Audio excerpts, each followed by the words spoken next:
बिस्मिल्लाहिर्रहमानिर्रहीम रब्बिश्रह ली सदरी वयस्सिर ली अमरी वाहलुल उक़दतम मिन लिसानी यफ़क़हू क़ौली रब्बी यस्सिर वला तुअस्सिर वतम्मिम बिल खैर। Today we are gonna study toxoplasma, right. Toxoplasma gondii, it causes toxoplasmosis. और कंजेनिटल टॉक्सोप्लाज्मोसिस भी होते हैं, यानी कि बच्चे जब पैदा होते हैं तो उनको तब भी हो सकता है। अब इसकी इंपॉर्टेंट प्रॉपर्टीज़ क्या हैं, लाइफ साइकिल आगे हम डायग्राम में देखते हैं। इसका डेफिनेटिव होस्ट कौन होता है, domestic cat is definitive host, right. So domestic cat इसमें डेफिनेटिव होस्ट होता है। ह्यूमन और other mammals are intermediate host, right, वो इंटरमीडिएट होस्ट हो जाते हैं। अब ह्यूमन बीइंग का इन्फेक्शन कैसे होता है, after injection of cyst in under cook meat और from accidental contact with cyst in cat faeces. ऐसा होता है कि अंडर कुक मीट खा लेते हैं या एक्सीडेंटल कॉन्टैक्ट हुआ है कि कैट के फीसेस में इसमें सिस्ट मौजूद होती हैं। अब क्या होता है कि कैट के फीसेस की सिस्ट जो है वो क्या होता है, बंदे ने खा ली या वो अंडर कुक मीट खाई, वो हमारी मुंह से कहाँ जाएंगी, स्मॉल इंटेस्टाइन में, वहाँ पे वो रप्चर होंगी और वहाँ से उसके अंदर से ऑर्गेनिज्म रिलीज होंगे सारे के सारे, और वो हमारी गट की वॉल को इन्वेड करेंगे और हमारे ब्लड में चले जाएंगे। ब्लड में जाके वहाँ मैक्रोफेजेस में जाएंगे, मैक्रोफेजेस उनको खा लेंगे और उधर वहाँ पे मैक्रोफेजेस के अंदर वो डिफ्रेंशिएट हो जाते हैं rapidly multiplying trophozoite. Trophozoite movable form होती है और जब वो रैपिडली मल्टीप्लाई कर रहे होते हैं उनको टैकीजॉइट्स कहते हैं। अक्सर आपने पढ़ा है ना, टैकीकार्डिया ब्रेडिकार्डिया, तो टैकी मीन तेज़, तो इसका मतलब है ये तेज़ मल्टीप्लाई कर रहे हैं। और ये इनका टैकीजॉइड के बनने का फ़ायदा क्या होता है कि ये सेल्स को किल करते हैं, यानी उन मैक्रोफेजेस को किल कर देंगे और निकल जाएंगे और बाकी दूसरे सेल्स को किल करना स्टार्ट कर देंगे, ठीक है। अब क्या होता है कि जब सेल मीडिएटेड इम्यूनिटी, हमने पढ़ा है ना कि मैक्रोफेजेस के अंदर गए हैं, तो सेल मीडिएटेड इम्यूनिटी यूजुअली क्या करती है कि टैकीजॉइड के स्प्रेड को लिमिट करती है। और पैरासाइट क्या करते हैं, पैरासाइट जो हैं वो एंटर कर जाते हैं होस्ट सेल्स में। होस्ट सेल्स कौन कौन से, कहाँ कहाँ के सेल्स होते हैं, ब्रेन के और मसल के और दूसरे टिश्यूज़ के, ठीक है। तो सेल मीडिएटेड इम्यूनिटी जो है वो टैकीजॉइड्स को क्योंकि नहीं फैलने देती, तो पैरासाइट क्या करते हैं कि टैकीजॉइड को फैलने, जब सेल मीडिएटेड इम्यूनिटी नहीं देती तो वो ब्रेन के, मसल के सेल्स में और दूसरे टिश्यूज़ के सेल्स में जाके बैठ जाते हैं और वहाँ पे जाके सिस्ट बना लेते हैं, ठीक है। सिस्ट बना लेते हैं और वहाँ के अंदर बैठे रहते हैं और वहाँ पे बहुत स्लोली मल्टीप्लाई करते हैं, तो इनको ब्रेडिजॉइड्स कहते हैं, यानी कि स्लोली मल्टीप्लाई करते हैं। अब ये टिश्यू सिस्ट, जो टिश्यू के अंदर सिस्ट पड़ी है, ह्यूमन के टिश्यूज़ के अंदर जो सिस्ट पड़ी हुई है, ये ना सिर्फ ये कि डायग्नोस्टिक फीचर होता है, बल्कि इसके अंदर एक तो हम डायग्नोसिस बना सकते हैं, हम देखते हैं हमें सिस्ट नज़र आई तो हमें पता चल जाएगा कि ये इन्फेक्शन चल रहा है। उसके अलावा जब अगर ये टिश्यू सिस्ट टूटेगी तो क्या ख्याल है, इसके अंदर से ऑर्गेनिज्म रिलीज़ हो जाएंगे। और किस में रिलीज़ होंगे, इम्यूनो कॉम्प्रोमाइज्ड इंडिविजुअल्स में, क्योंकि हमने कहा इम्यूनो कॉम्पिटेंट इंडिविजुअल्स में cell mediated immunity is more than enough to limit the spread of organisms in blood stream, ठीक है। लेकिन जो इम्यूनो कॉम्प्रोमाइज्ड होंगे, उनके अंदर सेल मीडिएटेड इम्यूनिटी काम नहीं कर रही होती, तो उन पेशेंट्स के अंदर क्या होता है कि ये सिस्ट रप्चर होती हैं और ऑर्गेनिज्म रिलीज़ हो जाते हैं। अब साइकिल बिगिन कैसे करती है, साइकिल कैट से बिगिन करती है, ठीक है। अब कैट क्या करती है कि कैट रॉ मीट खा रही होती है, चूहे वगैरह खाती रहती है, गंदा सा मीट खाती रहती है कच्चा, जब वो खाती है तो क्या ख्याल है कि जो भी उसने रॉ मीट खाया है उसके जो अंदर, किसी भी रॉ मीट के अंदर सिस्ट पड़ी हुई थी, उसमें ब्रेडिजॉइड्स थे, वो ब्रेडिजॉइड्स क्या करेंगे, कैट के इंटेस्टाइन में रिलीज़ होंगे, उसके म्यूकोजल सेल्स को इन्फेक्ट करेंगे और वहाँ पे कैट के अंदर, क्योंकि हमने कहा है ना कि कैट इसकी होस्ट होती है, डेफिनेटिव होस्ट होती है, तो डेफिनेटिव होस्ट में जाके इसने गैमेट्स बनाने हैं। ह्यूमन बींग्स के अंदर नहीं बनाए, ह्यूमन बींग्स में हमने देखा था इसने क्या बनाए थे, टैकीजॉइड्स बनाए थे जाके, ठीक है। लेकिन यहाँ पे क्या होगा कि म्यूकोजल सेल्स में जाएगी, मेल और फीमेल गैमीटोसाइट्स में डिफरेंशिएट हो जाएगी, और ये क्योंकि दोनों गैमीट्स हैं, सेक्सुअल साइकिल होनी है ना डेफिनेटिव होस्ट में, तो ये आपस में फ्यूज़ हो जाते हैं और ये ऊसिस्ट की फॉर्मेशन करते हैं और फिर ये ऊसिस्ट जो है वो कैट के फीसिस में एक्सक्रीट होती है, ठीक है। अब साइकिल कंप्लीट कब होगा कि अब जब ये जो सॉइल है उसके अंदर कैट के फीसिस ने उस सॉइल को कंटामिनेट कर दिया। अब क्या हुआ है, वो कंटामिनेटेड सॉइल एक्सीडेंटली किसी ह्यूमन बीइंग ने इंजेस्ट कर दी और उसके इंजेक्शन से क्या होगा कि ह्यूमन बीइंग के अंदर वही होगा जो हमने पूरा प्रोसेस पढ़ा है कि सिस्ट के अंदर से सारे के सारे ब्रेडिजॉइड्स रिलीज़ होते हैं, वो आगे जाके टैकीजॉइड्स में कन्वर्ट होते हैं और वो टैकीजॉइड्स मैक्रोफेजेस में जाते हैं और वो पूरा प्रोसेस कंप्लीट होगा। और ह्यूमन बीइंग में इन्फेक्शन अंडर कुक मीट वगैरह से भी आ रहा होता है, या फिर क्या होता है कि कुछ ह्यूमन बीइंग उन अंडर कुक मीट को खा रहा होता है, तो वो क्या हुआ था कि उन एनिमल्स ने जिनके अंडर कुक मीट वो खा रहा था, उन्होंने किसी ऐसी सॉइल में से अपना ग्रास वगैरह खाया होता है जिसमें कैट के फीसिस पड़े हुए होते हैं। तो कैट के फीसिस में जो सिस्ट होती हैं वो उन एनिमल्स के अंदर चली जाती हैं, उन एनिमल के टिश्यूज़ में वो सिस्ट जाके बैठ जाती हैं, और जब वो सिस्ट जाके बैठ जाती हैं तो फिर जब कोई ह्यूमन बीइंग उनको खाता है तो ह्यूमन बीइंग के अंदर डिजीज़ हो जाती है। Toxoplasma gondii is acquired by injection of cyst in undercook meat और food and accidentally contaminated by cat faeces, right. Transplacental transmission होती है कि मदर से बच्चे में चला जाता है, ह्यूमन टू ह्यूमन ट्रांसमिशन और नहीं होती, बस मदर से बच्चे में चला जाता है, ठीक है। अब ये जो इन्फेक्शन है इंटेस्टाइनल एपिथेलियम का हमने बताया था, ये कौन कौन कौन कौन से ऑर्गन्स में चला जाता है, ब्रेन में, लंग्स में, लिवर में और आइज़ में चला जाता है, ठीक है। अब मैंने बताया था कि जो इम्यूनो कॉम्पिटेंट इंडिविजुअल्स हैं उनमें इन्फेक्शन सेल्फ लिमिटेड होता है, फैलता नहीं है। सेल मीडिएटेड इम्यूनिटी का बहुत इंपॉर्टेंट रोल होता है कि वो क्या करती है कि इन ऑर्गेनिजम्स को किल करती है, लेकिन सर्कुलेटिंग एंटीबॉडी भी जो है वो ऑर्गेनिज्म को किल करने में अपना रोल प्ले करती है, ठीक है। शुरू के जो इन्फेक्शंस होते हैं वो ज़्यादातर एसिम्प्टोमेटिक होते हैं, लेकिन जो कभी-कभी क्या होता है कि जब इन्फेक्शन होता है तो वो ऑर्गेनिज्म जो है वो सिस्ट की फॉर्म में टिश्यू में जाके बैठ जाते हैं।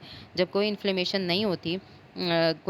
नहीं होती और इंडिविजुअल जो है वो नॉर्मल रहता है, क्योंकि सिस्ट जाके टिश्यू में बैठ गई, ये ब्रेन, लंग, लिवर और आइज़ की टिश्यूज़ में जाके बैठ जाती है। और क्या होता है कि जब तक ऑर्गेनिज्म की इम्यूनिटी सप्रेस नहीं होगी, क्योंकि हमने पढ़ा है ना कि वो मैक्रोफेजेस के अंदर जाके बैठे हुए होते हैं और सेल मीडिएटेड इम्यूनिटी उनके स्प्रेड को लिमिट करती है। तो जब तक ह्यूमन बीइंग इम्यूनो कॉम्प्रोमाइज़ होगा ना, तब उसकी एक्टिवेशन होगी ऑर्गेनिजम्स की और फिर सिस्ट में से रिलीज़ होंगे। इम्यूनो कॉम्प्रोमाइज़्ड इंडिविजुअल्स में होगा, जो इम्यूनो कॉम्पिटेंट है उनके अंदर ये सब नहीं होगा। कंजेनिटल इन्फेक्शन फीटस का कब अकर करता है? पैदाइशी तौर पे, जब उसकी माँ प्रेगनेंसी के दौरान में इस ऑर्गेनिज्म से इन्फेक्ट हुई थी। और वो मदर कैसे इन्फेक्ट होती है? फॉर एग्जांपल कैट लिटर करती है, घर में कैट्स वगैरह रखी भी होती हैं, उनके लिटर बॉक्सेस हो सकता है वो क्लीन करती थी और फर्स्ट टाइम इन्फेक्शन होता है। तो जो मदर को फर्स्ट टाइम इन्फेक्शन होता है वो बच्चे में ट्रांसमिट हो सकता है। लेकिन अगर ऐसा हुआ था कि मदर को दूसरी दफ़ा इन्फेक्शन हो रहा है, यानी प्रेगनेंसी से पहले उसको एक दफ़ा इन्फेक्शन हो चुका था, तो मदर के अंदर सिस्ट पड़ी हुई होती है, ठीक है। सिस्ट पड़ी हुई होती है और वहाँ पे ट्रोफोज़ाइट नहीं होंगे। ट्रोफोज़ाइट मूवेबल फॉर्म होती है ना ऑर्गेनिज़्म की, तो ऐसी मदर जो प्रेगनेंसी से पहले इन्फेक्ट हो चुकी होती है, उसके अंदर सिस्ट होती हैं, ट्रोफोज़ाइट्स नहीं होते। तो क्योंकि सिस्ट होती हैं, तो सिस्ट तो प्लेसेंटा को क्रॉस नहीं करती, मूवेबल फॉर्म्स क्रॉस करती हैं, एंड मूवेबल फॉर्म्स आर ट्रोफोज़ाइट। तो मदर से बच्चे में तब ट्रांसमिट होगा जब मदर एक्टिवली इन्फेक्ट हुई है, ट्रोफोज़ाइट से इन्फेक्ट हुई है, या एक्टिवली उसने अंडर कुक मीट खाई है और उसकी सिस्ट आके रप्चर हुई है, ट्रोफोज़ाइट रिलीज़ हुए हैं, फिर मदर इन्फेक्ट होगी। लेकिन अगर मदर पहले ही इन्फेक्ट हो चुकी है, तो पहले उसमें सिस्ट मौजूद होती हैं, वो सिस्ट क्रॉस नहीं करेंगे प्लेसेंटा को, तो वो इन्फेक्शन कॉज़ नहीं करेंगे, ठीक है। और अक्सर मदर जो पहले इन्फेक्ट हो चुकी होती है, क्योंकि उसके अंदर इम्यूनिटी डेवलप हो चुकी होती है, तो वो बच्चे को महफूज कर लेती है उस चीज़ से, ठीक है। और क्या होता है कि इन्फेक्शन फैलता कैसे है, इसलिए मदर को कहा जाता है, जो प्रेग्नेंट मदर्स होती हैं उनको कहा जाता है कि रॉ मीट को अच्छे से कुक करके खाएं और कंटेमिनेटेड वाटर का इस्तेमाल ना करें, ठीक है। इम्यूनो कॉम्पिटेंट इंडिविजुअल्स में क्या क्लिनिकल फाइंडिंग्स आती हैं? शुरू में जो इम्यूनो कॉम्पिटेंट है वो इम्यूनो एसिम्प्टोमेटिक होते हैं, यानी कि उनके अंदर कोई सिम्टम्स नहीं आते हैं, ठीक है। लेकिन कुछ सिम्टम्स इन्फेक्शस मोनोन्यूक्लियोसिस जैसे होते हैं, मतलब बिल्कुल ये हमें ऐसा लगता है ये डिजीज़ इन्फेक्शस मोनोन्यूक्लियोसिस जैसी है, लेकिन इन्फेक्शस मोनोन्यूक्लियोसिस में हीट्रोफाइल एंटीबॉडी टेस्ट पॉजिटिव होता है। लेकिन इसमें क्या होगा, क्योंकि ये हमारे पास डिफरेंट डिजीज़ है, तो इसमें हीट्रोफाइल एंटीबॉडी टेस्ट नेगेटिव होगा, तो हमें पता चलेगा कि ये टॉक्सोप्लाज्मा है। अगर तो हीट्रोफाइल एंटीबॉडी टेस्ट पॉजिटिव होगा, तो इसका मतलब है कि वो डिजीज़ क्या है? इन्फेक्शस मोनोन्यूक्लियोसिस है। कंजेनिटल इन्फेक्शन जो बच्चे के अंदर हो रहा है, उसकी वजह से अबॉर्शन हो सकता है, यानी कि बच्चे जो मिसकैरेज हो जाते हैं। स्टिल बर्थ हो सकती है कि बच्चा अंदर ही उसकी ग्रोथ होना रुक जाती है, या फिर न्यूनेटल डिजीज़ हो सकती है जिसमें एनकेफेलाइटिस, उसके ब्रेन का इन्फेक्शन हो सकता है, उसके रेटिना का और कोरियन जो आई की लेयर्स होती हैं उनका इन्फेक्शन हो सकता है, उसको हम कहते हैं कोरियोरेटिनाइटिस। और उसके अलावा हेपेटोस्प्लीनोमेगाली हो सकती है, बच्चे में फीवर हो सकता है, जॉन्डिस हो सकता है और इंट्राक्रैनियल कैल्सिफिकेशन, यानी ब्रेन के अंदर कैल्सिफिकेशंस बन सकती हैं। और ये जो हाइलाइटेड हैं, कोरियोरेटिनाइटिस एंड इंट्राक्रैनियल कैल्सिफिकेशंस, ये बच्चे में सबसे ज़्यादा डेंजरस होती हैं। जो इन्फेक्टेड न्यूबॉर्न्स होते हैं वो ज़्यादातर एसिम्प्टोमेटिक होते हैं, लेकिन कुछ बच्चों में क्या होता है कि कुछ महीने या कुछ साल बाद उनमें कोरियोरेटिनाइटिस और मेंटल रिटार्डेशन नज़र आना स्टार्ट हो जाती है। इसलिए ऐसे बच्चों का जिनका पता हो कि मदर को ये डिज़ीज़ थी, उनको ट्रीट कर देना चाहिए, ठीक है। और इसमें क्या होता है कि जो ज़्यादातर बच्चे इन बच्चों में कोरियोरेटिनाइटिस हो रहा था, तो कोरियोरेटिनाइटिस से क्या होता है, कोरियन और रेटिना की लेयर की जो इन्फ्लेमेशन होती है बच्चों में, उसकी वजह से ब्लाइंडनेस भी हो सकती है, ठीक है। उसके अलावा कुछ पेशेंट्स ऐसे होते हैं जो एड्स वगैरह के पेशेंट होते हैं, हमें पता है उसमें सेल मीडिएटेड इम्यूनिटी कम हुई होती है, ठीक है। तो सेल मीडिएटेड इम्यूनिटी ही टॉक्सोप्लाज्मा के स्प्रेड को प्रिवेंट कर रही थी। जब सेल मीडिएटेड इम्यूनिटी ही एड्स के पेशेंट में कम होती है, तो उनमें डिसएमिनेटेड डिजीज़ अकर करती है। और उसके अलावा प्राइमरीली इनकेफ्लाइटिस, यानी उनके ब्रेन की डिजीज़ अकर करती है और वो ज़्यादा डेंजरस होती है एड्स के पेशेंट में। ये लाइफ साइकिल है टॉक्सोप्लाज्मा गोंडियाई की, हमें लाइफ साइकिल शो की हुई है। इसमें लाइफ साइकिल में आप देखें कि आपको कैट नज़र आ रही है यहाँ पे, ठीक है।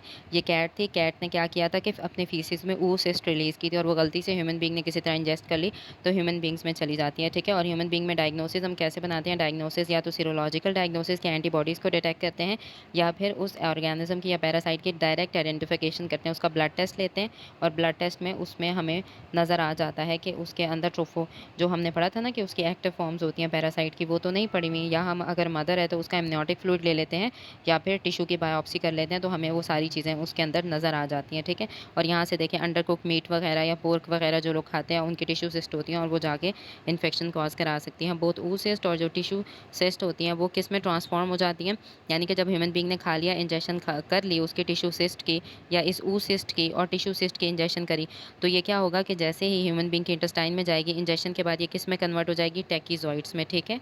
ये सिस्ट किस में कन्वर्ट हो जाएंगी, ऊ सिस्ट, और टिश्यू सिस्ट टैकिज़ॉइड्स में कन्वर्ट हो जाएंगी। टैकिज़ॉइड्स क्या करेंगे कि हमने कहा था कि ब्रेन में, मसल में, आई वगैरह में चले जाएंगे और वहाँ पे टिश्यू के अंदर सिस्ट बना लेती हैं और उसके अंदर ब्रेडिज़ॉइड्स पड़े होते हैं। अगर प्रेग्नेंट वुमन इन्फेक्ट होगी तो प्रेग्नेंट वुमन में हमने पढ़ा था कि कौन से ऑर्गेनिज्म की कौन सी फॉर्म इन्फेक्ट करती है, टैकिज़ॉइड। टैकिज़ॉइड जो है वो प्लेसेंटा से क्रॉस करके जाते हैं, ब्लड स्ट्रीम से जाएंगे, फीटस में चले जाएंगे और फीटस में कोरियोरेटिनाइटिस कराते हैं, इसलिए ऐसे बच्चों में ब्लाइंडनेस के चांसेस ज़्यादा होते हैं। उसके बाद हम लैब डायग्नोसिस देख लेते हैं for the diagnosis of acute and congenital infection. जो एक्यूट इन्फेक्शन होते हैं और कंजेनिटल होते हैं उसमें हम इम्यूनोफ्लोरेसेंस ऐसे करते हैं एंटीबॉडी को डिटेक्ट करने के लिए, और एक्यूट इन्फेक्शन में मैंने बताया था हमेशा आईजीएम एंटीबॉडी होती है, तो हम एक्यूट इन्फेक्शन में आईजीएम एंटीबॉडी को डिटेक्ट करते हैं। आईजीएम एंटीबॉडी से हम कंजेनिटल इन्फेक्शन को डायग्नोस कर सकते हैं। अब क्वेश्चन होता है कि हम आईजीजी एंटीबॉडी का इस्तेमाल क्यों नहीं करते। जी एंटीबॉडी को डायग्नोसिस के लिए ज़्यादा इस्तेमाल इसके नहीं करते, कभी-कभी करते हैं, क्योंकि आईजीएम एंटीबॉडी अक्सर मैटरनल इन ओरिजिन होती है, अक्सर मदर की आईजीजी एंटीबॉडीज़ पास करके बच्चे में आई हुई होती हैं, ठीक है। तो आईजीजी एंटीबॉडी का टेस्ट हम कर सकते हैं क्योंकि एक्यूट इन्फेक्शंस में आईजीजी एंटीबॉडी भी इंक्रीज़ हो सकती है, ठीक है। तो आप आईजीजी एंटीबॉडी के टेस्ट भी कर सकते हैं एक्यूट इन्फेक्शन में, और अगर आपको बहुत सिग्निफिकेंट राइज़ मिले ना आईजीजी का तो फिर डायग्नोस्टिक होता है, क्योंकि अगर normal amount of IgG antibody है या थोड़ी राइज़ है तो आप इग्नोर करते हैं, क्यों, क्योंकि अक्सर मदर की एंटीबॉडीज़ पास करके बच्चे में आई हुई होती हैं। लेकिन अगर सिग्निफिकेंट राइज़ ऑफ आईजीजी आपको मिलेगा तो वो भी डायग्नोस्टिक हो सकता है, लेकिन प्राइमरीली हम ज़्यादातर आईजीएम का इस्तेमाल करते हैं। उसके अलावा माइक्रोस्कोपिक एग्जामिनेशन करते हैं जीएमसा स्टेन प्रिपरेशन की, यानी कि वो टिश्यू लिया, उसकी बायोप्सी की, जीएमसा स्टेन डाला और हमें क्या नज़र आएंगे, क्रीसेंट शेप के ट्रोफोजॉइड्स नज़र आते हैं ड्यूरिंग द एक्यूट फेज़। उसके अलावा सिस्ट भी नज़र आ सकती हैं, ठीक है। ऑर्गेनिज्म जो है उसको सेल कल्चर में ग्रो कराते हैं, इनएक्यूलेशन इनटू द माइस, यानी कि माइस के अंदर जब डालेंगे तो उसकी वजह से डायग्नोसिस जो है वो कंफर्म हो जाता है। अब यहाँ पे देखते हैं टॉक्सोप्लाज्मा गोंडियाई के टैकिज़ॉइड्स हैं, ये देखो ये सारे टैकिज़ॉइड्स पड़े हुए हैं टॉक्सोप्लाज्मा गोंडियाई के, और ये किस में पड़े हुए हैं, कार्डियक मसल में पड़े हुए हैं, ठीक है। उसके बाद हम ट्रीटमेंट देख लेते हैं। जो कंजेनिटल टॉक्सोप्लाज्मोसिस होती है उसका ट्रीटमेंट आप हमेशा क्या करते हैं, सल्फाडायाजीन और पायरीमेथामीन, सल्फाडायाजीन एंड पायरीमेथामीन से ट्रीटमेंट करेंगे, ठीक है। और ये ट्रीटमेंट आप इम्यूनो कॉम्प्रोमाइज्ड इंडिविजुअल को भी दे सकते हो, उन इंडिविजुअल को भी दे सकते हो जिनमें डिजीज़ बहुत ज़्यादा फैली हुई होती है। एक्यूट टॉक्सोप्लाज्मोसिस जो इम्यूनो कॉम्पिटेंट इंडिविजुअल्स में होगा वो सेल्फ लिमिटेड है। हमने पढ़ा है ना कि अक्सर डिजीजेज इम्यूनो कॉम्पिटेंट में सेल्फ लिमिटेड होती हैं, लेकिन वो पेशेंट इम्यूनो कॉम्पिटेंट पेशेंट में भी कोरियोरेटिनाइटिस हो सकता है, ठीक है। जो मोस्ट इफेक्टिव मीन है इसकी प्रिवेंशन देख लेते हैं। उसमें क्या है कि आपने मीट को अच्छे से कुक करना है ताकि सिस्ट किल हो जाएँ। उसके अलावा आपने अंडर कुक मीट अवॉइड करनी है, कैट फीसिस को अवॉइड करना है प्रेग्नेंट वुमन ने। अगर वुमन प्रेग्नेंट है तो उसको मीट को अच्छे से पकाना चाहिए, लेटर बॉक्सेस को क्लीन नहीं करना चाहिए, और कैट जो अगर घर में रखी हुई है तो उसको रॉ मीट कभी भी नहीं देना चाहिए, ठीक है। अगर तो वहाँ पे प्रेग्नेंट वुमन है, क्यों, क्योंकि इस डिज़ीज़ के ट्रांसमिशन के चांसेस ज़्यादा होते हैं। ट्राइमेथोप्रिम और सल्फामेथोक्साजोल जो है उसमें हम क्या करते हैं, ट्राइमेथोप्रिम और सल्फामेथोक्साजोल का एक कॉम्बिनेशन होता है, इसका इस्तेमाल किया जाता है। इसके इस्तेमाल का फ़ायदा क्या होता है कि टॉक्सोप्लाज्मा एन्केफ्लाइटिस को एचआईवी के पेशेंट्स में हम प्रिवेंट कर सकते हैं। यानी एचआईवी का पेशेंट है, उसकी इम्यूनिटी पहले ही सप्रेस हुई है, तो उसको हम पहले ही ट्राइमेथोप्रिम सल्फामेथोक्साजोल का कॉम्बिनेशन दे देते हैं ताकि उन पेशेंट्स में डिसएमिनेटेड डिजीज़ और एन्केफ्लाइटिस ना हो, क्योंकि एन्केफ्लाइटिस बहुत डेंजरस होता है ऐसे पेशेंट्स में। अब जल्दी से स्केची का रिव्यू कर लेते हैं टॉक्सोप्लाज्मा गोंडियाई का, ठीक है।